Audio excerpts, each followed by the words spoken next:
നിങ്ങളോട് പറയുന്നു, ദയവായി നിങ്ങൾ ഹിറ്റ്ലറെ വായിക്കണം. ഹിറ്റ്ലർ എങ്ങനെ പൊതുവേദിയിൽ പ്രസംഗിച്ചു, എങ്ങനെ അദ്ദേഹം പൊതുവേദിയിൽ ജനങ്ങളെ ആകർഷിക്കാൻ ശ്രമിച്ചു, അദ്ദേഹം എങ്ങനെ താൻ എന്ന് ഭാവിച്ചു, അതെല്ലാം കാണാതെ പഠിച്ചുകൊണ്ട് ഹിറ്റ്ലർക്ക് പഠിക്കുന്ന ആളാണ് ഇന്ത്യൻ പ്രധാനമന്ത്രി എന്ന് ആ മോദിയുടെ ഗ്യാരണ്ടി എന്ന പ്രഖ്യാപനം അത് വീണ്ടും തെളിയിക്കുന്നു. ആവർത്തിച്ച് പറയുന്നതെല്ലാം ഹിറ്റ്ലർ സ്റ്റൈലാണ്.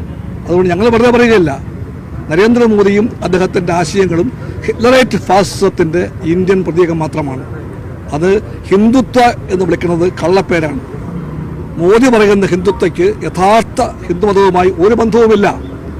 യഥാർത്ഥ ഹിന്ദുമതം വേറെ, മോദി പറയുന്ന ഹിന്ദുത്വവാദം വേറെ.